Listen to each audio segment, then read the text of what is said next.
this relentless pace, now being set by Del Toro at the front of the UAE Team Emirates lineup, and they're thinning out this group significantly. Tom Pidcock looks cool, calm and collected, as cool, calm and collected as he possibly can be on the wheel of the world champion here. Tim Wellens third in this race, far back as 2017, and setting a relentless tempo now. Tom Pidcock has decided to go on the wheel of the Belgian rider and in front of Tadej Pogacar. Pidcock sensed that Tim Wellens was starting to suffer a little bit, and he's decided to launch and thin this one out. Pogacar's there as well, one side of the road, and the other side it's Pidcock and Pogacar, the winners of the last three events between them, and Pidcock is working very, very hard indeed to try and hang on in the wheel. They're hoovering up riders from the early break, and Pogacar's decided to make his move in the same sector that he did 12 months ago. Everybody knows about it, everybody knows they need to try and hold the wheel, and Pidcock is absolutely frantic at this moment. Can he possibly hang on in this particularly steep sector to try and stay in with the red hot favourite as they arrive up to the other riders from the early break? And here he goes again as Tadej Pogacar stamps on the pedals, and it looks as if Tom Pidcock's going to be the only rider who can possibly stay with him at the moment.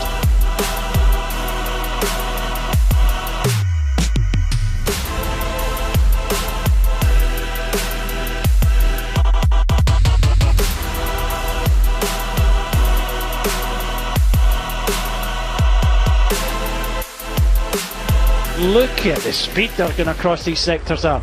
So Pidcock, he's like glue onto the back wheel of Pogacar. I don't think there's not a lot he can do. The world champion is just continuing. He just eased back a little bit there. I thought Connor Swift was coming back, and then every little rise he puts the pressure back on. So I think Tom has got big questions now. What does he do now? Does he contribute a little bit? Because Pogacar looks definitely strong.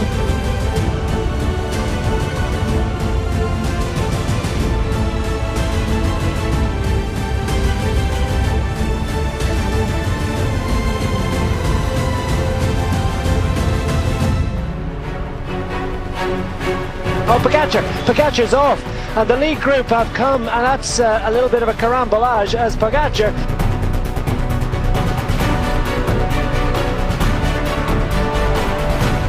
He looks as if he's okay, and he's back on his bike, and it looks as if it could even be his race bike.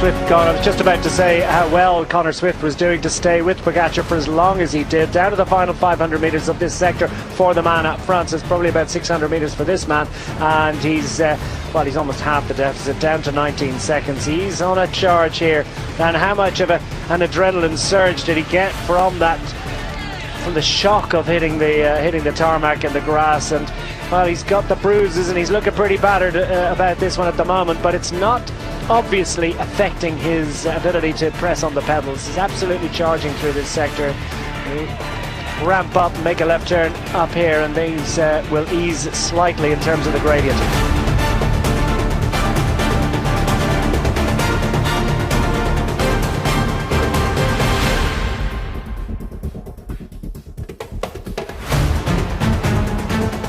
He's only got a minute on the chasers, but the advantage, look at that, the advantage of your two out front now remains over a minute and a half, despite that crash, that little flurry of excitement. Well, how much of an effort did Tadej Pogacar make there, and how much energy has Pidcock saved? Tadej Pogacar trying to recover from that crash. A really, really challenging, difficult moment for the world champion. Looked like a really, really hard accident and a hard hit to the ground there, but he's managed to get back up. not showing any ill effects from it. It doesn't seem to be affecting his performance right now, Brian. And if anything, he got a major charge, a real surge of adrenaline there, didn't he? In the way that he was able to get back to Tom Pidcock as quickly as he did.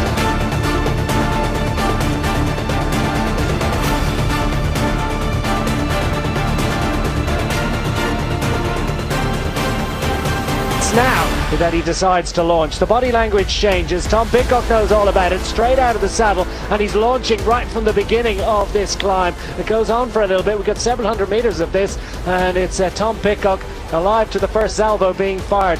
Well, it's probably the second salvo, the first of those coming with about 80k remaining on Santa Maria, and he's fighting to try and stay in here, and it looks as if Tadej Pogačar could be putting a little bit of daylight for the first time between himself and Tom Pidcock, who sits back in the saddle. But has he got enough? He continues to resist, but can he stay in there? Several bike lengths emerge, and the huge crowds are urging on both riders, but Tadej Pogačar is finally detaching himself from Tom Pidcock, and he's not going to look around again before he reaches the top of this climb.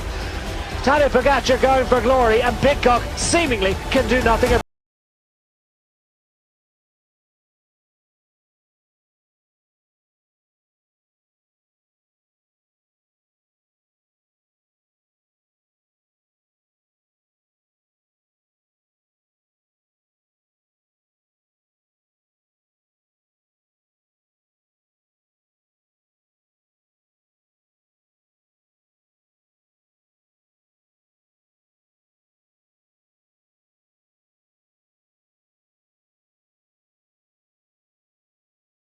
It's only himself really that can prevent himself from winning, because it was his mistake that meant he was off his bike, but it was the little bit of luck that he needed, and I suspect some wonderful all-round fitness that he was able to sort of go into that forward roll and land as he did. A good all-round core fitness required to recover as quickly as he did from what looked as if it could have been a really bad accident.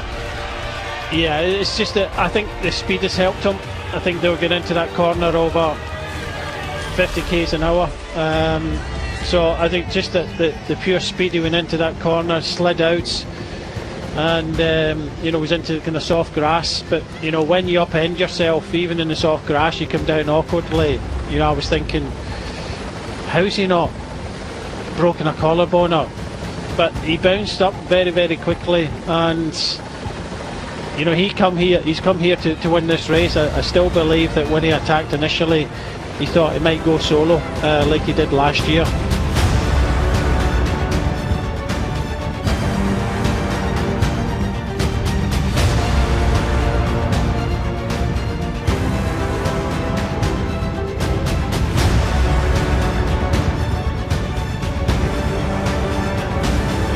Down to the final 3 kilometres for Tadej Pogačar in Strade Bianche. Another victory beckons, and he's going to get a sector named after him, that's for sure. Now he's going to join Fabian Cancellara in the pantheon of greats, honour the roll of honour of an event which is relatively new in the history of cycling, but has already become one of the legendary races to win, one of the most important races of the season for Tadej Pogačar and for many other riders in this bunch today.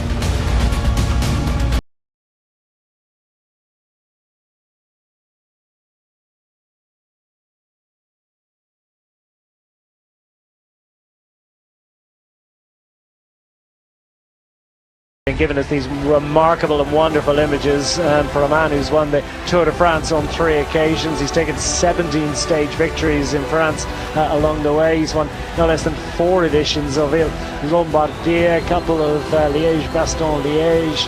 He's got the World Championship. He's won countless other bike races, including this one on 2 previous occasions. But I think this one is one he's really going to remember. And that's the final ramp at the top of Via Santa Caterina, into the moment where he can really soak it up. Tadej Pogačar is your winner of Strade Bianche 2025.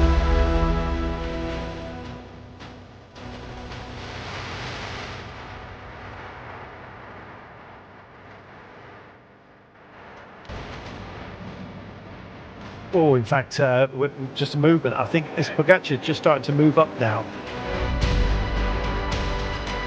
Jovine knows what job he's got to do here. Van Eetveld likewise has got something to offer, presumably. Ilan Rubio is very much still in the vanguard. He's actually 2 wheels down on Tadej Pogačar. Remarkable ride for him with 2.4 kilometres to go. Sexias on the front now, weaving his hair from side to side, trying to keep this pace nice and high as his teammate Felix Gall looks around just to suss out who's there or thereabouts. Finn Fisher-Black just shouldering almost the barrier at the concrete barrier in the centre to the side of the road. Look at Pogačar, however. The little trusses of hair like cue the Jaws music, looks like a shark's fin, doesn't it? Sticking up out of his helmet. And in fact, he's sticking to Jay Vine's wheel, who's in wheel 3 at the moment. Just pulls up alongside Lenny Van Eetveld, and everyone else is starting to line up. The cream rises to the top here. The very best are going to be left here for the final test. 2 kilometres to go. There's a big acceleration. It's Gall, I think, on the right-hand side, who's tried it. Yes, it is. No, it's not. Is it Gall? I think it. Or is it his teammate? Yeah, I think it might be Seychelles. But anyway, having a quick no, he's further back. There is Tadej Pogačar. Jay Vine looks like he's a little bit second-hand at the moment. Has a dip by, almost a trackies look between his legs. On his back wheel is Tadej Pogačar, and yellow flags and whistles being issued here. 1,600 metres to go.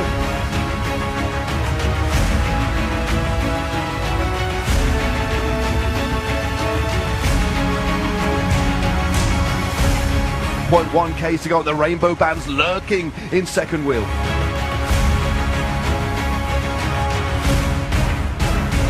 Look how cool, calm and collected Le Mans is here. His globe's still there as well. Here we go. Just check it out. 700 metres to go. Jay Vine there. Look at Pogačar. Just checks over his shoulder. And still it is Jay Vine setting this relentless tempo.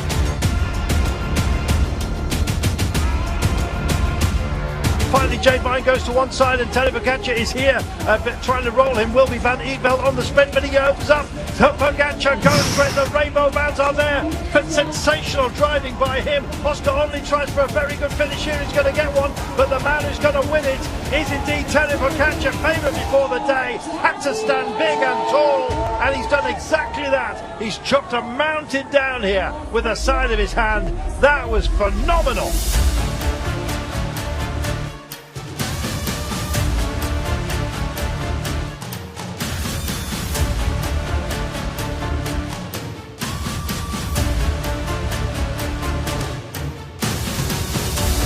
Pogačar goes early. He has to. Ciccone goes straight with him, and I'm afraid Romero can't follow. But I've got to say, Only can.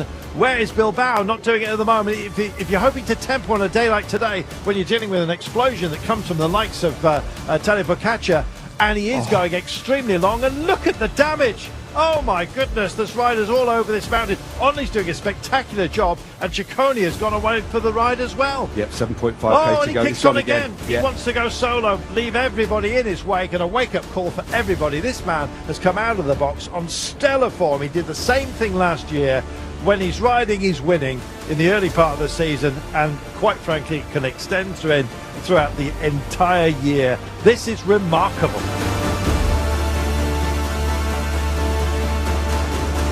Tadej Pogačar, that first stinging attack, looked round and then leant on it again. He's a man completely in control, and you get the sense that he's got even more under the hood at the moment. Tadej Pogačar is so explosive, and he has detonated the field. Yeah, he looks very much in control. Takes another little look. Will just add a little bit of pace if he needs to. And what, of course, he didn't want to risk is leaving it too late, especially on a headwind climb. If you leave, what you don't want to do is underestimate it. It's far easier on a tailwind climb to break to go clear. But he's made sure he's now setting his own rhythm. Every now and again he can glance behind. He is well in control. It's only 17 seconds.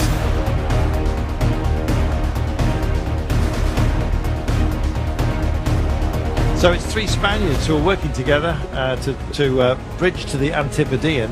They've still got Ciccone and Only to catch. I don't think there's going to be any catching of Tadej Pogačar, who is in a class of his own.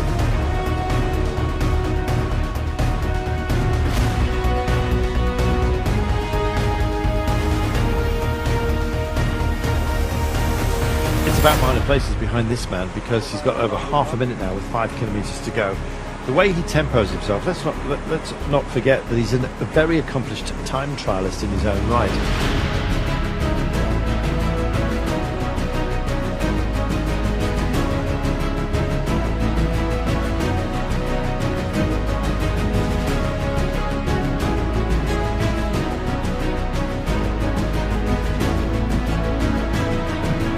It is our leader, and it is Tadej Pogačar. Look at the speed of Tadej Pogačar as he dances on the pedals. We use that, but he is, look at that, so light of touch, but so much force, so much power being applied through that Colnago bike of his as we hone in. He's stuck it on the big rim as they roll over the top.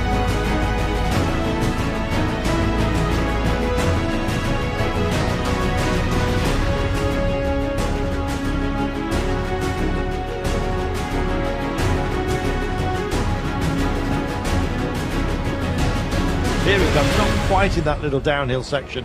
It'll kick up and then he'll carry some of that impetus to the line. It's a bizarre thing. This is not the finish. We're into the hoarded sections. So he goes down into the dip and then kicks up to the finale. So right now he can almost look back down the mountain, think about how he's going to celebrate, to be honest. He can coast, yeah, he can work out what a salute as the road eases, and he visibly is eased off here. He's got it in the bag. 52 seconds cushion. Amazing. Is going to be enough. Of course, he started the day 21 seconds in front of Josh Tarling.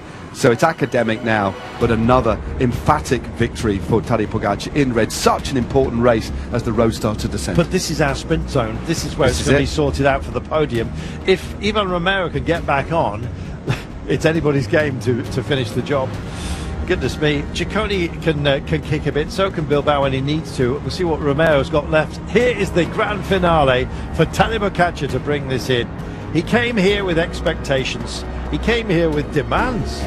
UE Team Emirates expect this man to perform. They got used to him delivering, but nothing is certain in cycling. It's set, it seems, for the quality and the sheer dominance of Tadej Pogačar. He owns this mountain. Quite frankly, he looks like he owns cycling at the moment. He brings the red leader's jersey home for another title, and he's going to start high-fiving the fans who are dotting the side of the road. There's teammates here as well, and he's going to turn in to the final corner, having turned in an amazing performance yet again from one of the all-time greats of our sport. Chapeau, that man.